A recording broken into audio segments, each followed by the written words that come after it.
Hello everyone, welcome back to Tech Bite. आज यहाँ पर हम बात करने वाले हैं इंडिया में आने वाली जो 5G टेक्नोलॉजी है उसके बारे में, और जानेंगे कि ये 5G टेक्नोलॉजी कैसे वर्क करती है और किस तरह से आजकल जो स्मार्टफोन्स 5G के नाम पर बेचे जा रहे हैं, तो क्या ये स्मार्टफोन्स सही में जब 5G यहाँ पर आएगा तो वो फ़ोन सपोर्ट कर पाएंगे या नहीं। तो इस वीडियो को एंड तक ज़रूर देखिए, और अगर आपको ये वीडियो अच्छा लगे तो अपने दोस्तों के साथ ज़रूर शेयर कीजिए। तो अब बात करते हैं 5G टेक्नोलॉजी के बारे में। यहाँ पर 5G टेक्नोलॉजी को समझने के लिए हमें पहले दो टर्म्स समझनी होगी। पहली है सब 6 गीगाहर्ट्ज़ और दूसरी है मिलीमीटर वेव। ये दोनों, ये 5G जो जिस फ्रीक्वेंसी पर वर्क करने वाला है उसका ही ये पार्ट है। तो यहाँ पर इन दोनों को समझने के लिए पहले हम समझते हैं कि ये जो हमारे फ़ोन्स होते हैं ये टावर के साथ कैसे कनेक्ट वायरलेसली होते हैं।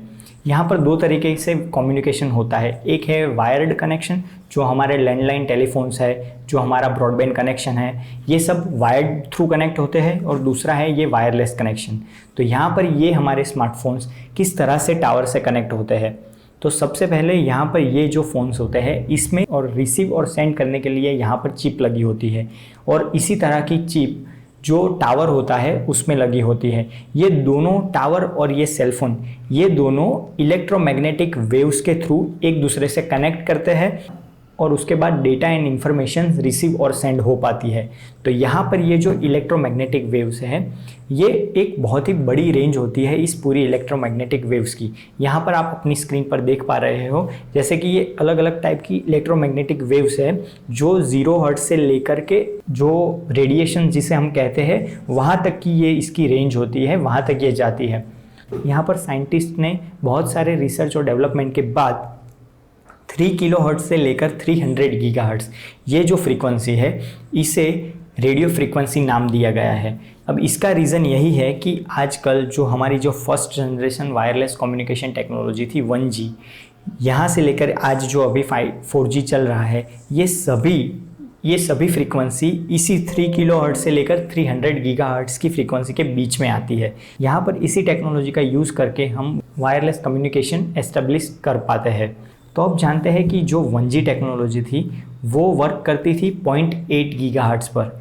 अब यहाँ पर आप कहोगे कि ये 0.8 गीगाहर्ट्ज़ क्या है। तो जैसे कि समझो, जैसे हमने बात की इलेक्ट्रोमैग्नेटिक वेव्स, ये एक तरह की वेव्स होती है।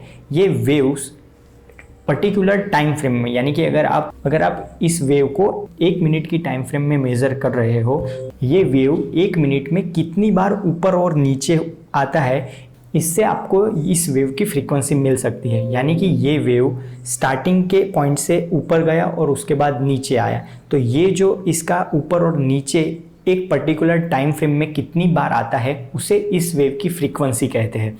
यानी कि जितनी बार सेम टाइम फ्रेम में वेव ज़्यादा ऊपर नीचे होता है उतनी ज़्यादा उसकी फ्रीक्वेंसी, और जितनी कम बार ऊपर नीचे होता है उतनी कम फ्रीक्वेंसी। अब यहाँ पर फ्रीक्वेंसी समझ गए। अब समझते हैं कि जो हमारी 1G टेक्नोलॉजी थी उसमें कौन सी फ्रीक्वेंसी यूज़ होती थी। तो यहाँ पर जो हमारी 1G टेक्नोलॉजी थी उसमें हम 0.8 गीगाहर्ट्ज़ से लेकर 1.9 गीगाहर्ट्ज़ इस रेंज के बीच की फ्रीक्वेंसी हम यूज़ करते थे 1G टेक्नोलॉजी में कॉलिंग के लिए। जब 2G एंड 3G आया तो वहाँ पर ये जो 1.9 गीगाहर्ट्ज़ की जो फ्रीक्वेंसी थी उसे बढ़ाकर 2.1 गीगाहर्ट्ज़ किया गया। यानी कि जो फ्रीक्वेंसी हम पहले यूज़ करते थे उससे ज़्यादा फ्रीक्वेंसी वाली वेव्स हमने 2G एंड 3G टेक्नोलॉजी में यूज़ की। और उसके बाद जो 4G टेक्नोलॉजी आई वहाँ पर हमने 2.1 गीगाहर्ट्ज़ से लेकर 2.5 गीगाहर्ट्ज़ के बीच में जो फ्रीक्वेंसीज़ थी उन फ्रीक्वेंसीज़ का यूज़ किया 4G टेक्नोलॉजी में। तो अभी आप समझ रहे होंगे कि जैसे टेक्नोलॉजी अपग्रेड होती है वैसे वैसे हम हायर फ्रीक्वेंसी वाली वेव्स को यूज़ करते हैं। लेकिन यहाँ पर हायर फ्रीक्वेंसी की वेव्स को यूज़ करने के एडवांटेजेस भी है और डिसएडवांटेजेस भी है।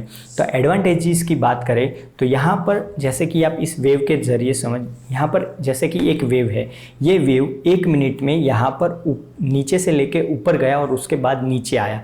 तो ये जैसे ही नीचे से ऊपर गया और फिर नीचे आया, इतने टाइम में हम एक यूनिट डेटा यहाँ पर इस वेव के थ्रू भेज सकते हैं या रिसीव कर सकते हैं। तो इसका मतलब है कि सेम टाइम फ्रेम में जो वेव जितनी ज़्यादा बार ऊपर नीचे होता है, यहाँ पर उस वेव से सेम टाइम फ्रेम में हम ज़्यादा डेटा सेंड और रिसीव कर पाएंगे।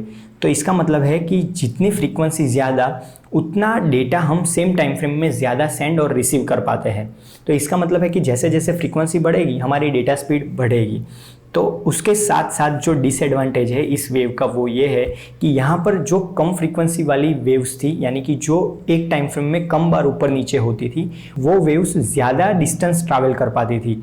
और जैसे जैसे हमने फ्रीक्वेंसी इंक्रीज़ की, यानी कि जैसे हमने फ्रीक्वेंसी बढ़ाई, तो यहाँ पर ये ज़्यादा फ्रीक्वेंसी वाली वेव्स ज़्यादा डिस्टेंस कवर नहीं कर पाती है। तो यही एक बड़ा रीज़न है यहाँ पर 4G से 5G अपग्रेड करने में, कि यहाँ पर जैसे ही हम 5G की फ्रीक्वेंसीज यूज़ करेंगे, यहाँ पर ये जो एग्जिस्टिंग टावर्स है ये टावर्स भी कम पड़ेंगे और हमें और टावर्स नज़दीक नज़दीक लगाने होंगे। तो यहाँ पर जैसे ही हम हायर फ्रीक्वेंसी में कन्वर्ट होते हैं, यहाँ पर जो एरिया कवर होता है एक टावर से वो कम हो जाता है। यानी कि अभी एक टावर है जो 3G में 2 किलोमीटर का एरिया कवर कर पाता है, तो जब भी आप इससे 4G की फ्रीक्वेंसी रिलीज़ करोगे तो यहाँ पर उसका जो एरिया होगा, कवरेज एरिया होगा, वो कम हो जाएगा।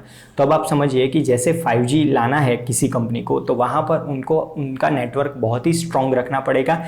हो सकता है कि अभी जो टावर्स है उससे ज़्यादा टावर उनको यहाँ पर एस्टेब्लिश करने पड़े और ज़्यादा टावर यहाँ पर लगाने पड़े ताकि आपको 5G प्रोवाइड कर सके।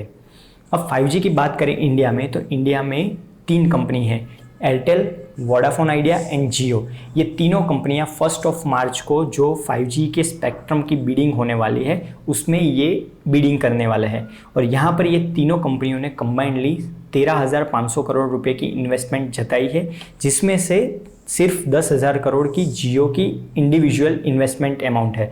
तो यहाँ पर आप समझिए कि जियो बहुत ही बड़ी अमाउंट लेकर ये स्पेक्ट्रम में बिडिंग के लिए उतरने वाला है। तो अब ये 5G स्पेक्ट्रम है क्या? जैसे हमने बात किया 1G, 2G, 3G, 4G, ये सभी एक डिवाइड किया जाता है, एक फ्रीक्वेंसी रेंज को डिवाइड करके ये स्पेक्ट्रम क्रिएट किए जाते हैं। जैसे कि 1G में जैसे हमने 0.8 गीगाहर्ट्ज़ से लेकर 1.9 गीगाहर्ट्ज़ की जो फ्रीक्वेंसी थी उसे फर्स्ट जनरेशन कम्युनिकेशन के लिए यूज़ किया। उसके बाद 2G में हमने 1.9 से अपग्रेड करके 2.1 गीगाहर्ट्ज़ की फ्रीक्वेंसी तक यूज़ किया। तो वैसे वैसे ही ये गवर्नमेंट बॉडी डिसाइड करती है कि यहाँ पर हमें कौन सी फ्रीक्वेंसीज कौन सी जनरेशन की टेक्नोलॉजी के लिए यूज़ करनी है। अब यहाँ पर ये 5G टेक्नोलॉजी की बात करें, यहाँ पर इस 5G टेक्नोलॉजी को 2 फ्रीक्वेंसीज में डिवाइड किया गया है। एक है सब 6 गीगाहर्ट्ज़ और दूसरी है मिलीमीटर वेव। यहाँ पर ये जो सब 6 गीगाहर्ट्ज़ है, यहाँ पर इसमें 6 गीगाहर्ट्ज़ से नीचे की जो फ्रीक्वेंसीज होगी उस फ्रीक्वेंसी का यूज़ करके आपको 5G कनेक्टिविटी प्रोवाइड की जाएगी। और उसके बाद जो मिलीमीटर वेव है उसमें 24 गीगाहर्ट्ज़ से ऊपर की फ्रीक्वेंसीज यूज़ की जाएगी। तो अभी के लिए बात करते हैं कि इंडिया में जो 5G टेक्नोलॉजी आने वाली है वो क्या सब 6 गीगाहर्ट्ज़ होगी या फिर मिलीमीटर वेव यानी कि 24 गीगाहर्ट्ज़। तो अब आप कंपैरिजन समझिए कि जैसे हम 4G यूज़ करते हैं उसमें अभी जो बैंड यूज़ होता है वो है 2.4 गीगाहर्ट्ज़। यहाँ पर जैसे हमने समझा कि जैसे हम हायर फ्रीक्वेंसी पर जाते हैं वैसे हमारी डेटा कैरिंग कैपेसिटी फ्रीक्वेंसी की बढ़ जाती है। यानी कि 2.4 गीगाहर्ट्ज़ से अगर हम 24 गीगाहर्ट्ज़ वाली वेव यूज़ करते हैं तो हम सेम टाइम फ्रेम में ज़्यादा डेटा सेंड और रिसीव कर पाते हैं। इसका मतलब ये है कि हमें जो इंटरनेट की स्पीड मिलेगी वो काफ़ी ज़्यादा मिलेगी, लेकिन यहाँ पर जो आपको इस फ्रीक्वेंसी से एरिया कवर होगा वो काफ़ी कम होगा। तो इसी वजह से अभी के लिए जो इंडिया में 5G टेक्नोलॉजी आने वाली है वो सभी सब 6 गीगाहर्ट्ज़ के वेव्स के ऊपर काम करेगी। यानी कि ये सभी फ्रीक्वेंसीज 6 गीगाहर्ट्ज़ के नीचे वाले जो बैंड है यानी कि 2.4 गीगाहर्ट्ज़ से अपग्रेडेड लेकिन 6 गीगाहर्ट्ज़ के नीचे, इन्हीं के बीच में ये आपको फ्रीक्वेंसी क्रिएट की जाएगी और आपको 5G प्रोवाइड किया जाएगा। अब ये जो 5G है उसमें 2 तरह के 5G आपको प्रोवाइड किए जाते हैं। एक है नॉन स्टैंड अलोन 5G और दूसरा है स्टैंड अलोन 5G। देखिए यहाँ पर अगर ये फ़ोन है, ये फ़ोन 2 तरह से टावर के साथ कनेक्ट होता है। एक है मोबाइल डेटा का कनेक्शन और दूसरा है कंट्रोल प्लान। ये कंट्रोल प्लान यानी कि यहाँ पर आपको कांस्टेंट कनेक्टिविटी देता है। आपको कोई भी कॉल आता है तो आप रिसीव कर पाते हैं और रेगुलर जो वॉइस कॉल हम कहते हैं उसे कहते हैं कंट्रोल प्लान कनेक्शन। तो यहाँ पर ये टावर के साथ कांस्टेंट कनेक्टेड रहता है। जैसे ही आप मोबाइल डेटा एक्टिवेट करते हो वैसे एक दूसरा लिंक कनेक्ट होता है टावर के साथ जिसे कहते हैं डेटा प्लान। अब ये स्मार्टफोन टावर के साथ 2 तरह से कनेक्टेड है, एक है कंट्रोल प्लान और दूसरा है डेटा प्लान। अब यहाँ पर ये जो 5G टेक्नोलॉजी आने वाली है वहाँ पर इन लोगों ने क्या किया है अभी के लिए कि जो एग्जिस्टिंग 4G टावर्स है उसी 4G टावर्स में मॉडिफिकेशन करके आपको 5G प्रोवाइड करेंगे। यानी कि ये 5G के पूरे नए फ्रीक्वेंसी बैंड और नए मॉडेम्स नहीं डालेंगे, इसी टावर्स का यूज़ करके आपको अलग फ्रीक्वेंसी से 5G प्रोवाइड करेंगे। यानी कि अब आपका जो 5G स्मार्टफोन है वो स्मार्टफोन में आप जो कांस्टेंट कनेक्टिविटी यूज़ करते हो वो सेम 4G के ही फ्रीक्वेंसी पर रहेगी, लेकिन जैसे ही आप मोबाइल डेटा ऑन करते हो तो वो मोबाइल डेटा ऑन करने के बाद आपके फ़ोन और टावर के बीच जो कनेक्शन होगा वो अपग्रेडेड फ्रीक्वेंसी यानी कि जो 5G वाली फ्रीक्वेंसी है उसके थ्रू आप टावर के साथ कनेक्ट होगे, और जो रेगुलर वॉइस कॉल और SMS और उस तरह की कनेक्टिविटी की सर्विसेज है वो सभी 4G टावर पर ही चलेगी। तो इस तरह के मिक्सचर को नॉन स्टैंड अलोन 5G कहते हैं। यहाँ पर आपको ये बात खास ध्यान रखनी है कि जब भी आप अभी के टाइम में जो भी स्मार्टफोन्स 5G के नाम पर मिल रहे हैं, यहाँ पर उनको परचेस करते समय आपको ये ज़रूर ध्यान रखना है कि ये phone non stand alone 5G support करता है या स्टैंड अलोन 5G सपोर्ट करता है। नॉन स्टैंड अलोन 5G जो स्मार्टफोन सपोर्ट करता है, यहाँ पर उस फ़ोन से आप ये जो हमने बात की कि जैसे आपका रेगुलर कनेक्टिविटी है वो 4G टावर पर चल रही है और आप मोबाइल डेटा कनेक्ट करते हो वो सीधा 5G के नए फ्रीक्वेंसी से कनेक्ट होकर आपको कनेक्टिविटी प्रोवाइड करता है। तो ये इस तरह का कनेक्शन आपका फ़ोन सपोर्ट करता है। और जो स्टैंड अलोन 5G फ़ोन आएगा वो दोनों कनेक्शंस नई फ्रीक्वेंसी पर कनेक्ट कर पाएगा। जैसे कि आपकी जो रेगुलर कनेक्टिविटी है वो भी उसी हायर फ्रीक्वेंसी पर कनेक्ट होगी और जो मोबाइल डेटा है वो भी नई हायर फ्रीक्वेंसी पर कनेक्ट होगा। तो इसका मतलब आप समझिए जो non stand alone 5G phone है वो पूरी तरह से 5G की स्पीड को सपोर्ट नहीं करता है, और जो स्टैंड अलोन 5G फ़ोन होता है वो पूरी तरह से 5G की स्पीड को सपोर्ट कर पाता है। तो यहाँ पर आपको नए स्मार्टफोन परचेस करते समय ये खास ध्यान रखना है कि आप non stand alone 5G smartphone खरीद रहे हैं या स्टैंड अलोन, और आपको हो सके तो स्टैंड अलोन 5G फ़ोन ही लेना है। तो यहाँ पर इंडिया में 5G की बात करें तो यहाँ पर ये तीनों company Airtel, Vodafone Idea and Jio, ये तीनों कंपनी अभी के लिए इंडिया में नॉन स्टैंड अलोन वाला 5G ही इंट्रोड्यूस करने वाली है। यहाँ पर 1 मार्च को बिडिंग है जिसमें अलग अलग स्पेक्ट्रम्स की बिडिंग होगी और उसके बाद लाइसेंसिंग किए जाएंगे ये तीनों कंपनी को। इसके साथ ही ये तीनों कंपनी को रूल्स एंड रेगुलेशंस भी फॉलो करने होते हैं। अब यहाँ पर जियो का क्या प्लान है कि जो एग्जिस्टिंग टावर्स जियो के हैं वो काफ़ी सारे 4G टावर्स हैं जो ऑप्टिकल फाइबर से एक दूसरे के साथ कनेक्टेड है। तो जियो यहाँ पर क्या करेगा कि वो एग्जिस्टिंग 4G टावर्स में ही माइनर मॉडिफिकेशंस करके आपको उसी टावर से 5G की जो नई फ्रीक्वेंसी है उसके साथ आपको मोबाइल डेटा की कनेक्टिविटी प्रोवाइड करेगा।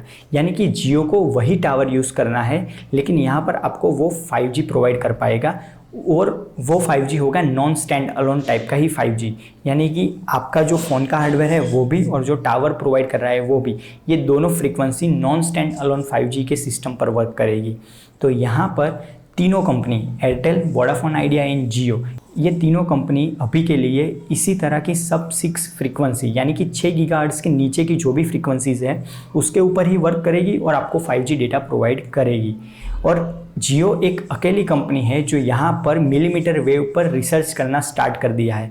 यानी अभी एयरटेल और वोडाफोन आइडिया तो 24 गीगाहर्ट्ज़ वाली फ्रीक्वेंसी की यूज़ करना भी सोच नहीं रहे हैं, लेकिन यहाँ पर जियो ने उसके पीछे डेवलपमेंट स्टार्ट कर दिया है। तो हो सकता है कि जब भी ये जो ट्रू 5G है 24 गीगाहर्ट्ज़ वाली फ्रीक्वेंसी वाली 5G वो हमें जियो प्रोवाइड करवा सकता है सबसे पहले इंडिया में, लेकिन अभी उसको भी 1 या 2 साल आराम से लग सकते हैं, क्योंकि जैसे अभी 1 मार्च को ये बिडिंग होगी उसके बाद जियो और दूसरी सभी कंपनियां टेस्टिंग स्टार्ट करेगी और उसके बाद सभी टावर्स में इनको मॉडिफिकेशंस करना होगा।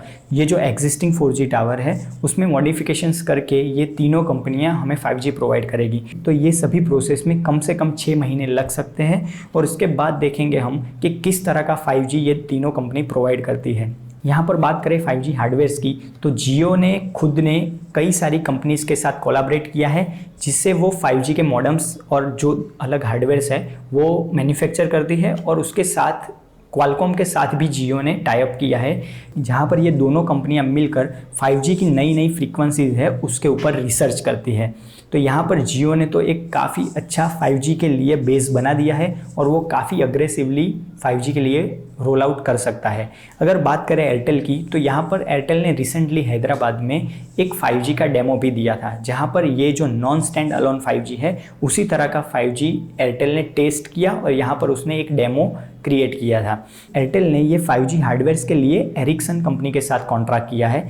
यहाँ पर एयरटेल एरिक्सन कंपनी की टेक्नोलॉजीज़ और हार्डवेयर को यूज़ करेंगी और आपको 5G प्रोवाइड करेगी। अब बात करें वोडाफोन आइडिया की, तो यहाँ पर वोडाफोन आइडिया ने नोकिया के साथ टाई अप किया है, जहाँ पर वोडाफोन आइडिया भी नॉन स्टैंड अलोन 5G वाली टेक्नोलॉजी का यूज़ करेगा और आपको नोकिया की जो हार्डवेयर और टेक्नोलॉजी है उसका यूज़ करके आपको 5G कनेक्टिविटी प्रोवाइड करेगा। तो ये तीनों कंपनी में जियो सबसे अग्रेसिव परफॉर्मेंस कर सकती है, क्योंकि यहाँ पर जियो 10,000 करोड़ की बड़ी इन्वेस्टमेंट के साथ बिडिंग में उतरने वाली है। इसका मतलब है जितनी ज़्यादा फ्रीक्वेंसीज कोई एक कंपनी के पास है वो उतनी ज़्यादा बेहतर कनेक्टिविटी आपको दे सकते हैं। अगर आप देखो तो किसी और कंपनी से ज़्यादा अपने टावर्स का जो नेटवर्क है वो जियो ने काफ़ी बढ़िया तरीके से एस्टेब्लिश कर दिया है और वो सभी टावर्स ऑप्टिक फाइबर से एक दूसरे के साथ कनेक्ट होते हैं। तो यहाँ पर जियो के पास नेटवर्क कनेक्टिविटी के मामले में काफ़ी अच्छा स्ट्रक्चर तैयार है। यहाँ पर वोडाफोन आइडिया और एयरटेल की बात करेंगे तो ये दोनों कंपनीज़ को काफ़ी बड़ी AGR ड्यूज़ पे करनी है गवर्नमेंट को। यहाँ पर ये अगले 10 साल में इन कंपनियों को गवर्नमेंट को 10 इंस्टॉलमेंट में काफ़ी बड़ी अमाउंट पे करनी है एज अ AGR ड्यू, जो जियो को नहीं पे करना है। तो यहाँ पर ये कंपनियों को प्रॉफिट तो जनरेट करना है, साथ में आपको अच्छी सर्विस भी प्रोवाइड करनी है और उसके बाद एक बहुत बड़ी अमाउंट गवर्नमेंट को पे करनी है जो इनके ड्यूज़ है उसे क्लियर करने के लिए। तो आप समझिए कि एयरटेल और वोडाफोन आइडिया में काफ़ी बड़ा बर्डन है। यहाँ पर एयरटेल और वोडाफोन ये दोनों कंपनी के ऊपर काफ़ी बड़ी जो AGR ड्यूज़ है उसके लिए ये 5G स्पेक्ट्रम की बिडिंग में बहुत बड़ा इन्वेस्टमेंट लेकर अभी के लिए नहीं आ रहा है। एयरटेल और वोडाफोन आइडिया कुछ फ्रीक्वेंसीज़ के ऊपर वर्क करे और यहाँ पर आपको basic non stand alone 5G provide करे, लेकिन यहाँ पर जियो की पूरी तैयारी है कि वो अभी के लिए तो काफ़ी बेहतर non stand alone 5G provide करेगा और कुछ ही समय में वो मिलीमीटर वेव वाली टेक्नोलॉजी के साथ भी 5G प्रोवाइड कर सकता है। अब यहाँ पर कई ऐसे देश हैं जहाँ पर 5G का ऑपोज हो रहा है, तो इसका एक ही रीज़न है, यहाँ पर जो 5G की रेंज है, जैसे हमने बात की मिलीमीटर वेव, ये मिलीमीटर वेव 24 गीगाहर्ट्ज़ से लेकर 100 गीगाहर्ट्ज़ तक की फ्रीक्वेंसी तक जाती है। तो यहाँ पर ये सभी रेंज को 5G में यूज़ किया जाएगा। तो यहाँ पर जैसे जैसे हम फ्रीक्वेंसी को इंक्रीज़ करते हैं, ज़्यादा फ्रीक्वेंसी वाली वेव्स ह्यूमन बॉडी और वाइल्ड एनिमल दोनों को इफ़ेक्ट करती है। यहाँ पर इसी कंसर्न को लेकर कई कंट्रीज़ हैं जिनमें लोग 5G का अपोज कर रहे हैं, लेकिन यहाँ पर गवर्नमेंट बॉडी और रिसर्चर्स ने काफ़ी डेवलपमेंट और रिसर्च के बाद ही ये फ्रीक्वेंसीज डिसाइड की है। तो कुछ इस तरह की थी इंडिया की पूरी 5G की तैयारी। अभी अगर हम बात करें तो इंडिया में कम से कम 6 महीने लग सकते हैं कॉमर्शियलाइज 5G आने में। तो यहाँ पर देखेंगे कि सबसे पहले कौन 5G लेकर आता है और किस तरह के प्लान्स हमें यहाँ पर देखने को मिलते हैं। और यहाँ पर आपको नए स्मार्टफोन की परचेस के टाइम पर ये ज़रूर ध्यान रखना है कि आप कौन सा फ़ोन परचेस कर रहे हैं। ये 5G तो है, लेकिन ये नॉन स्टैंड अलोन 5G है या स्टैंड अलोन 5G है, इस बात का आप ज़रूर ध्यान रखें। अगर आपको 5G रिलेटेड कोई भी क्वेश्चन हो तो हमें वीडियो में कमेंट करके ज़रूर बताएं। अगर आप इस चैनल पर नए हो तो चैनल को सब्सक्राइब कर दीजिए और अगर आपको ये वीडियो पसंद आई हो तो लाइक ज़रूर कीजिएगा। Thank you for watching Tech bite.